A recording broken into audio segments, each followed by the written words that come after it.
Welcome to Module 1, Best Practices for Distance Learning. As we go through these modules, I'm going to try to model different technological tools and online resources that you may use to create distance learning for your classes. For example, I'm currently using Screencastify.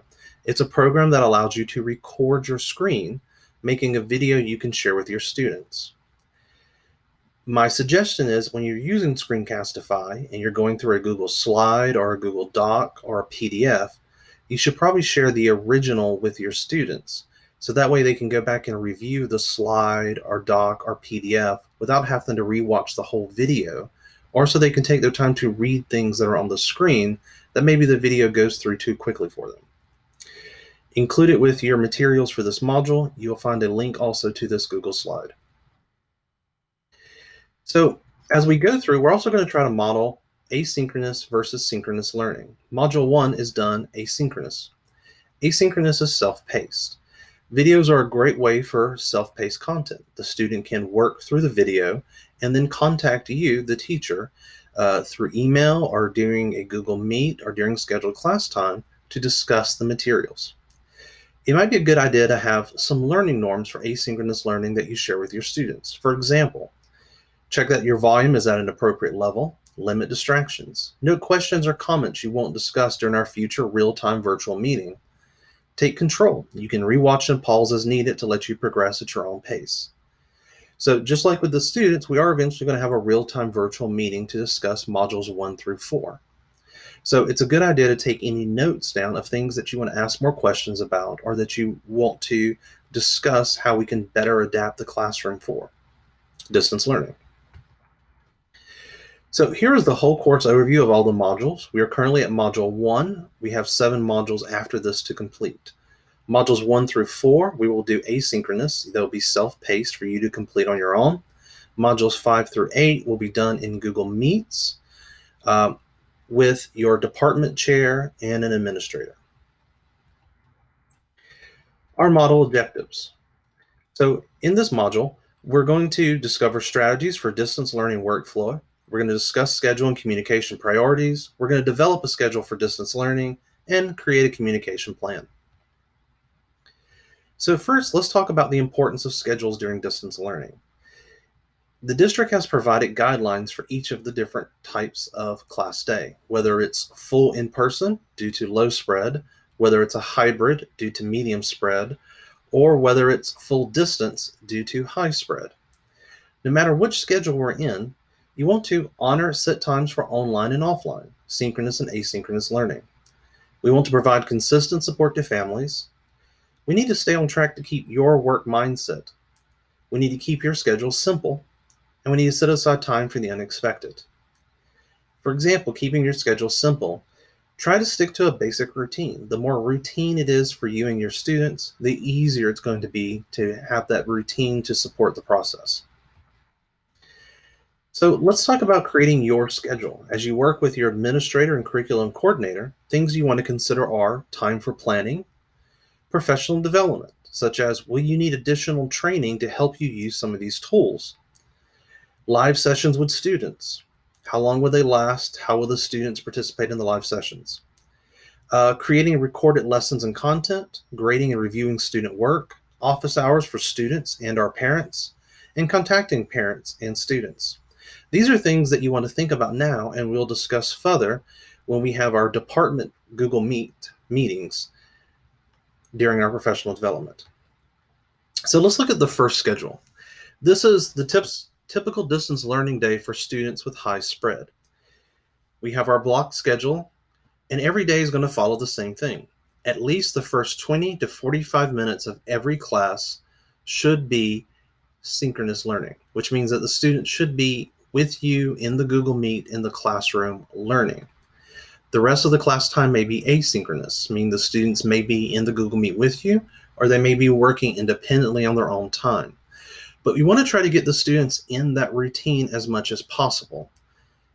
And as long as we're consistent with it day to day, it's going to be easier for the students to begin to participate and engage in the distance learning. Things you want to note and think about is what will be your teacher virtual office hours daily? What time will you provide every day that students and parents may communicate with you in a Google Meet? or through phone calls or email? How will we incorporate the school social emotional learning plan? And how will we adapt lessons and make adjustments for special needs students or honors courses? So here's the hybrid model. In a basic 5 days, days 1 and 2 will be A day students, with B day students doing video instruction or independent learning.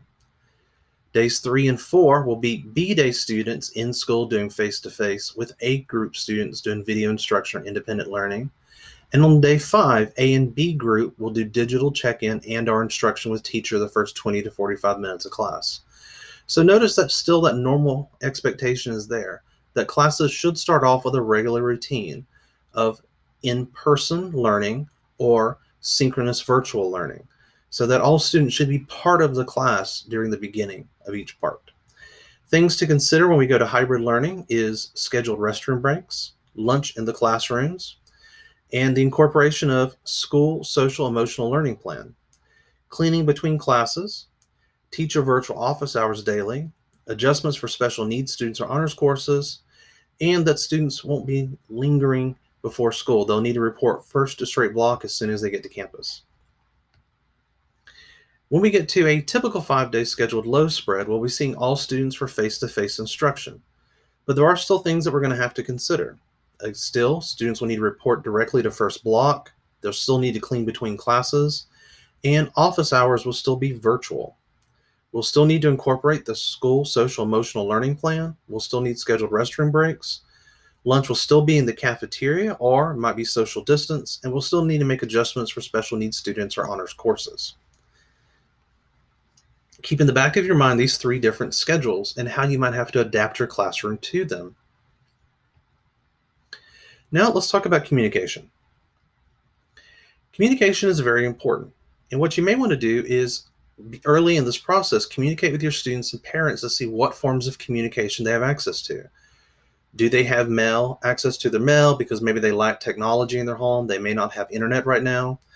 Will they be able to check their email regularly? Do they need phone calls instead of email?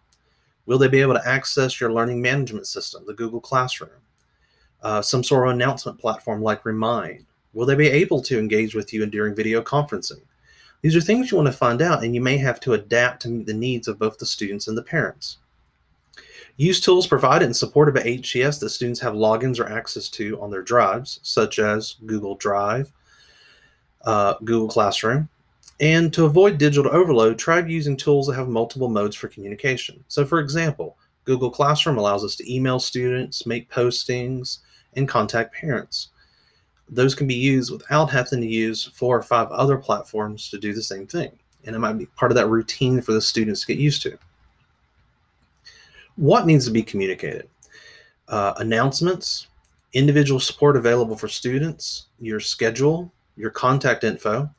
What are your norms and expectations for the different learning modes like synchronous and asynchronous, and for the different class schedules such as hybrid or full distance learning? How will your students be aware of your assignments? How will your parents and guardians be aware of the assignments? What academic support is available?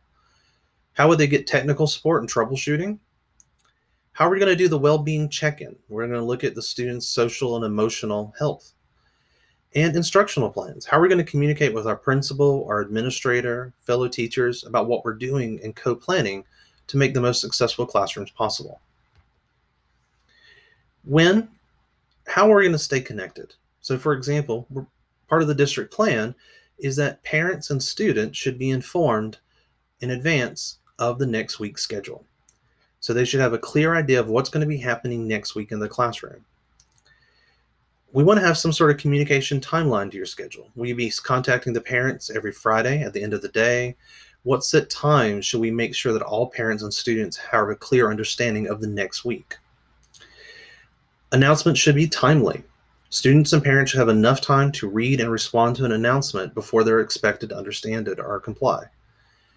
Honor others' times. If you're going to have a scheduled meeting, please show up for the scheduled meeting.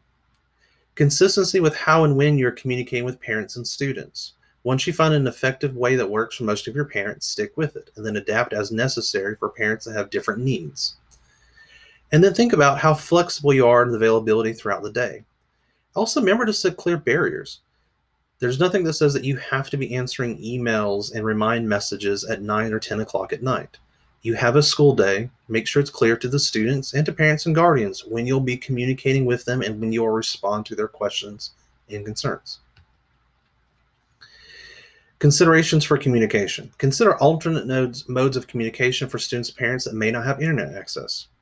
Stay consistent with how and when you're communicating with parents and students. Schedules and assignments should be sent out weekly in order to allow students flexibility in completing and attending. Keep it simple. Remember, families have multiple students and jobs to also keep up with. Remember to communicate with individual students along with group announcements. And ensure you have connected your parents to your learning management system and grading system. So your parents should have access to Google Classroom and to PowerSchool. The remaining slides, which you'll want to access in the link to this Google slide presentation, give you general resources. So communication tutorials, how to communicate with non-English speaking families, and different Google resources such as Google Voice, Google Calendar, and Google Meet, as well as how to add other teachers and your parents or guardians to Google Classroom. Thank you for completing this module. Please proceed to Module 2.